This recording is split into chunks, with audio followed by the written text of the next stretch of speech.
My name is McAlister Greiner Huynh, also known as the Neurodivergent Teacher on Facebook and Instagram. I am a US-based educator and have been learning from autistic individuals professionally for the last decade. I'm excited to talk to you today about helping autistic students flourish in their education. So often, autistic students are taught to blend, adapt, mask, and fit in, while very little is asked of their non-autistic peers to accommodate for autistic classmates. This leads to autistic burnout, detrimentally impacting the well-being, mental health, and overall happiness of our autistic students. Education should not force the autistic identity of our students to wilt, wither, and shrivel away. We want them to flourish and thrive at the intersection of all their identities, autism and disability included. The problem herein lies not with our autistic or otherwise neurodivergent students, but rather with the way the educational system treats them as exceptions to a desired standard. The only way we can expect autistic students to flourish as their authentic selves in education is by designing our classrooms, schools, and places of learning with the understanding that neurodiversity is the rule, not the exception. By that, I mean that all spaces we enter are filled with a wide variety of people whose brains all work in different ways. When we create spaces with that variety, with neurodiversity in mind, we allow all people to find success and flourish. Neurodiversity, therefore, should not be an afterthought, but instead should be at the forefront of our planning for educational spaces. Before we go any further, let's make sure we're all on the same page with a few terms and definitions. First, neurodiversity is a term that was coined in the late 1990s by Judy Singer, an autistic Australian sociologist. It refers to the many natural variations that exist within human brains.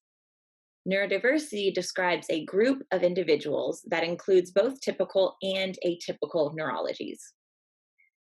Neurodivergent was coined in the early 2000s by Neurodivergent K of Radical Neurodivergent Speaking.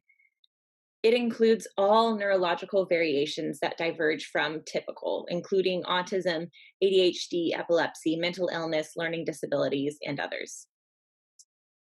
And finally, the term neurotypical arose among the autistic community shortly after neurodiversity became a common term. It includes those neurologies that fall within the realm of typical. So when I say that we must plan and design educational environments with the understanding that neurodiversity is the rule, it means we must account for neurotypical and neurodivergent students in all spaces.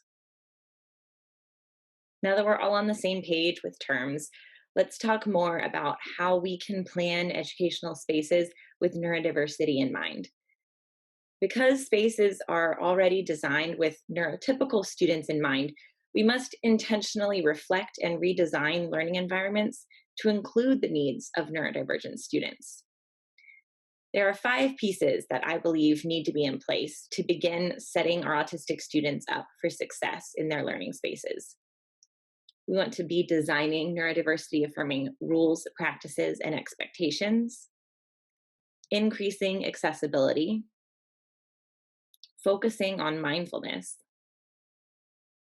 prioritizing self-advocacy skills, and teaching self-regulation and coping strategies.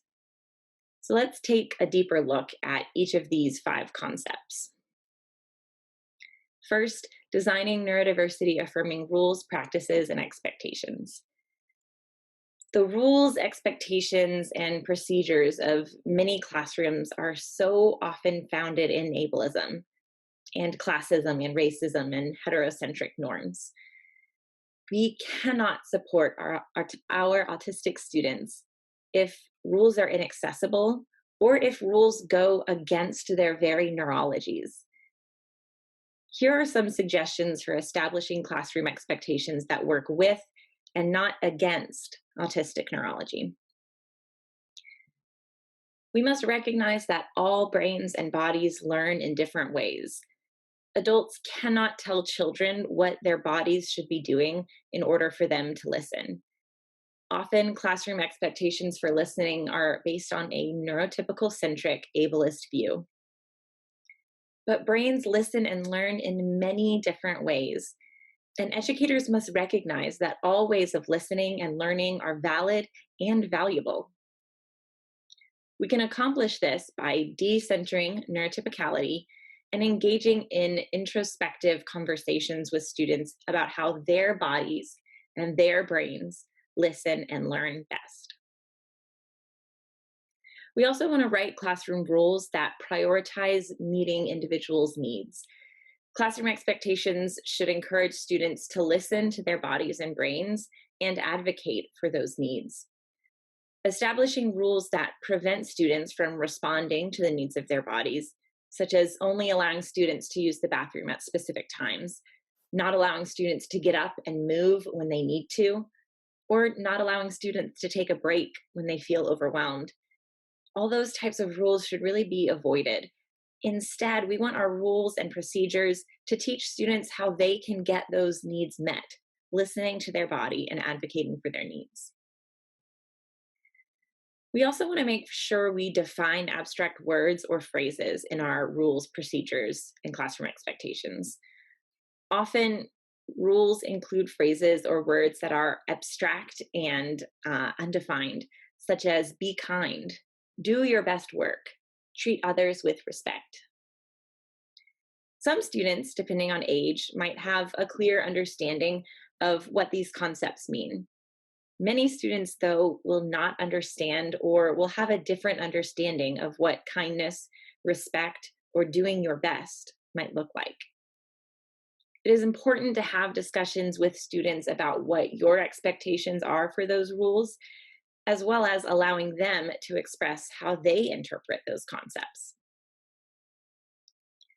Finally, we want to avoid rules that police students' bodies, tones, feelings, social and communication styles, or thoughts. Rules like always stay positive, sit with quiet hands, greet people when you see them, ask for things politely. These rules are centered around neurotypicality and non-disabled experience, and they fail to account for neurodiversity among students. The next piece of intentionally planning for neurodiversity by keeping neurodivergent students and their needs kind of at the forefront of our planning is increasing accessibility.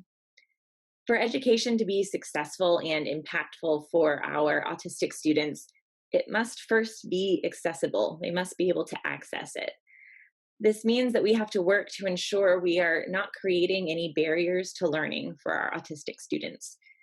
Here are some ways we can work to increase accessibility for all. We can support multiple modes of learning.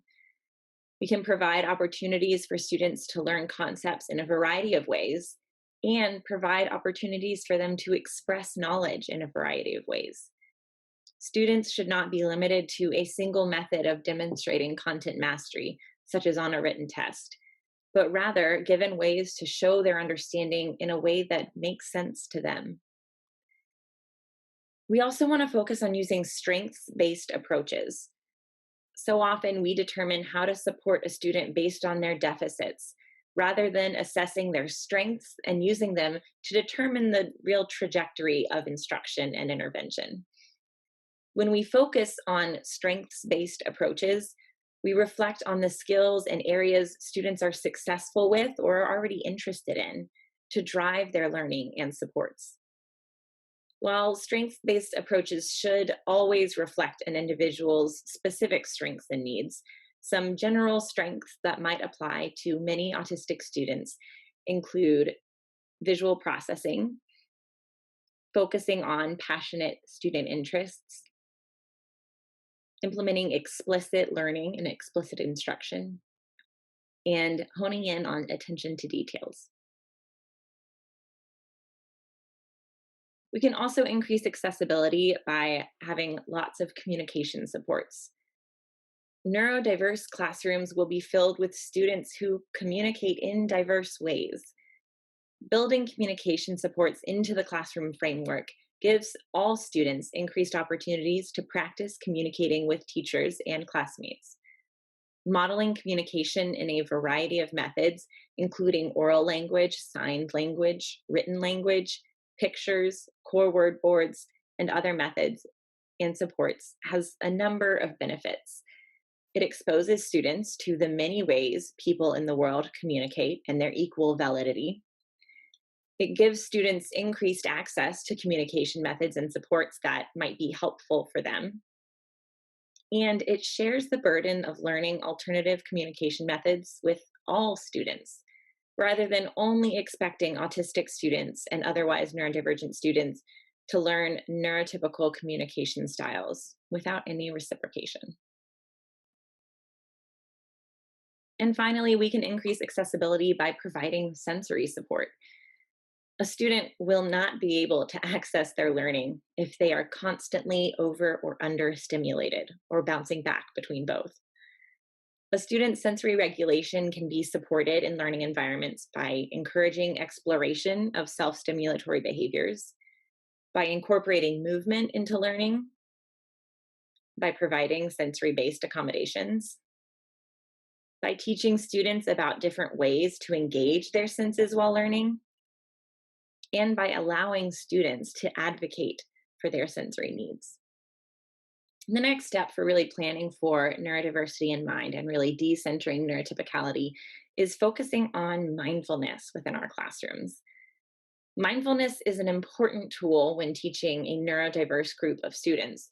When we teach students to be introspective and reflective on the needs of their bodies and brains, we also open conversations that both allow students to recognize their own needs and also recognize that different people have different needs. Here are some ways that we can focus on mindfulness in our learning environments. First, students have to recognize what their bodies and brains need to be successful at any given moment. We do that by teaching students to check in with their bodies and brains throughout the day, assessing what they might need at any given moment. Am I thirsty? Am I hungry? Do I need to go to the bathroom? Am I hot, cold, or comfortable? Do I need to relax any muscles? Am I taking deep breaths? Are my sensory needs met? Teaching students to check in with their bodies regularly helps increase their awareness of their own needs and can prevent overload and meltdowns brought on by ignoring or not recognizing their body's signals. We also want to model mindfulness to students. My mouth is dry, so I think my body is telling me it's thirsty. I'm going to drink some of my water. Does anyone else need some water right now? I'm feeling a bit frazzled after that fire drill. I'm going to take a few moments to focus on taking slow, calming, deep breaths. Would anyone like to take some deep breaths with me? Let's do them together. Ready? 1, 2, 3. I feel much better. Showing students that all people, adults included, need to check in with their bodies and brains regularly serves to both normalize meeting our body's needs and as a reminder to check in with their own body throughout the day. We can also label mindfulness as we see it in others. Similarly to modeling and narrating our own mindfulness, we can label when we see mindfulness in others, such as students and staff, characters in books that we're reading, TV shows or movies that we've watched with students, or people in stories your students share about from their own experiences. Finally, we should affirm when students make mindful choices for themselves. Acknowledge when you notice a student making mindful choices and encourage further student reflection.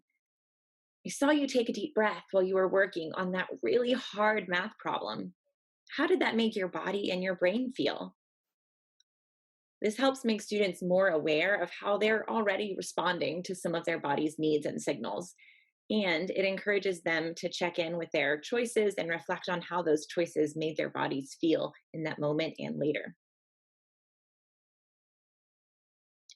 We want to make sure we're prioritizing self advocacy skills for our students.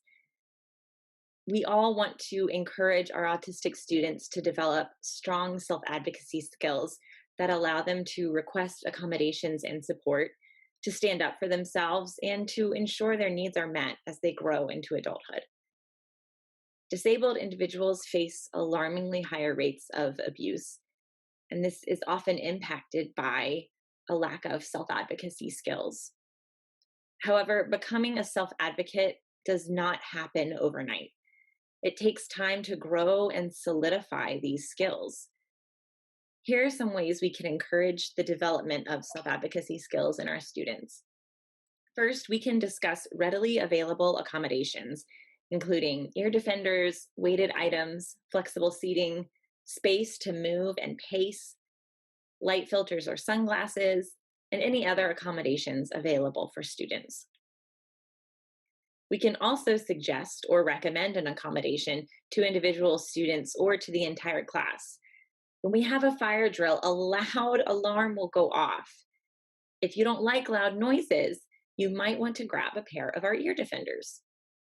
Or, I notice you're picking up and putting down a lot of items on your desk while listening. Would you maybe like to use a fidget that can help you focus? Providing these prompts can help remind students that there are accommodations and tools available to them. And it also encourages them to once again practice mindfulness, checking in with their bodies and brains. Another way we can prioritize self advocacy skills is by honoring and acknowledging all communication, including refusal.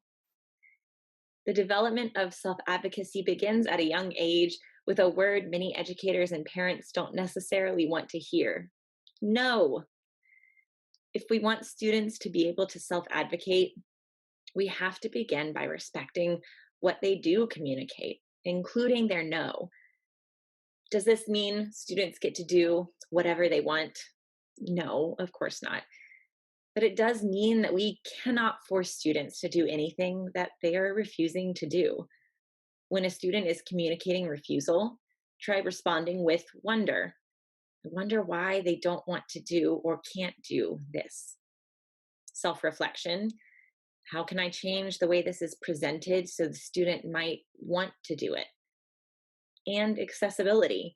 What barriers might be preventing this student from completing this activity? When we honor students' communication, we teach them that their voice has power, which is an imperative step in self advocacy growth.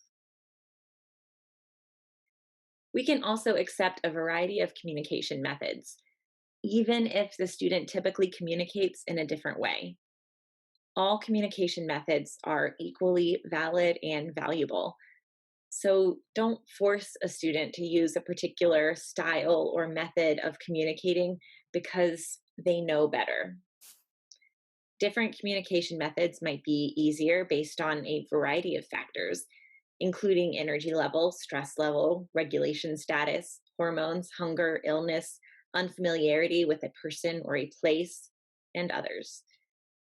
Honoring all methods of communication enforces the understanding with your students that they deserve a say in what happens to them, no matter how they communicate that.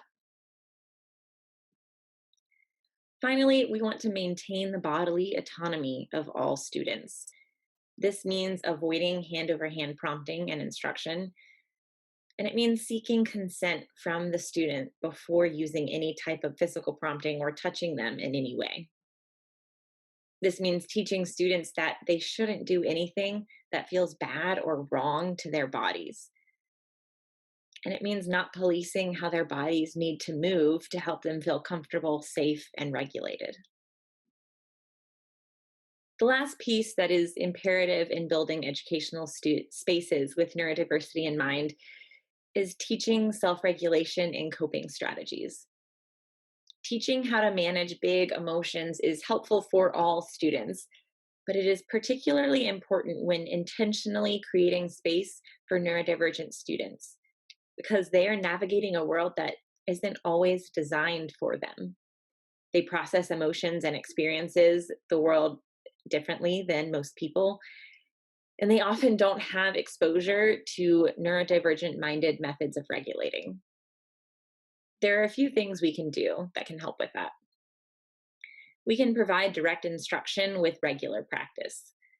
Recall that autistic students have a strength in explicit learning and instruction. Self-regulation skills are so often taught and expected to be learned implicitly, but this doesn't necessarily work for neurodivergent students. To ensure all students are gaining these imperative social emotional skills, teaching coping and regulation strategies directly and explicitly, regularly, with scheduled practice, while students are well regulated, can help that mastery.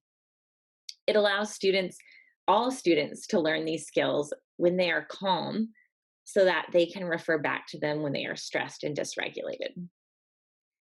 Self-regulation and coping strategies should also be taught in fully accessible ways, utilizing a strengths-based approach and accommodating any lagging skills or areas of support. Core academic content is not the only area we need to assess for accessibility. Self-regulation and social-emotional instruction must also be accessible. We also want to teach a wide range of strategies that are representative and reflective of diverse neurologies. De-center neurotypical definitions of regulation, self-care, and coping strategies to explore a variety of beneficial tools and skills, such as sensory regulation strategies, including stemming, concrete and visual regulation strategies, or interest-driven regulation strategies. And finally, we want to make sure we begin with co-regulation. Before we can expect students to self-regulate, which includes identifying when you are dysregulated, determining what you need to cope or feel better, remembering possible strategies that will help, selecting an appropriate strategy based on how you feel, and using that strategy correctly to regulate yourself. It's a lot of steps. First, we want to support them through co-regulation. Co-regulation occurs when we share our well-regulated nervous system with a student's dysregulated nervous system to help ground and steady them. I like to think of it kind of like a lightning rod. We help share the weight of stress, we provide consistent calm, we guide self-reflection, and we can model strategies. Without that foundation of co-regulation, students cannot learn to self-regulate. This also means that we need strong regulation skills ourselves, because dysregulated adults cannot de-escalate or co-regulate with a dysregulated child. So those are the five cornerstones of creating learning spaces with neurodiversity in mind, intentionally creating space for our neurodivergent students, designing neurodiversity affirming rules, practices, and expectations, increasing accessibility, focusing on mindfulness, prioritizing self-advocacy skills, and teaching self-regulation and coping strategies. When we create spaces that are designed with neurology and neurodiversity in mind, we set students up for success rather than waiting for them to fail. Autistic students shouldn't have to experience failure before systems are put in place that offer them success, growth, respect, acceptance, and belonging. Building our educational environments with neurodiversity as the rule and not the exception demonstrates to our neurodivergent students what every student deserves to sense when they walk into their learning spaces. You belong here. You are enough. You are not broken. You are worthy. You are valued. You are loved. Thank you.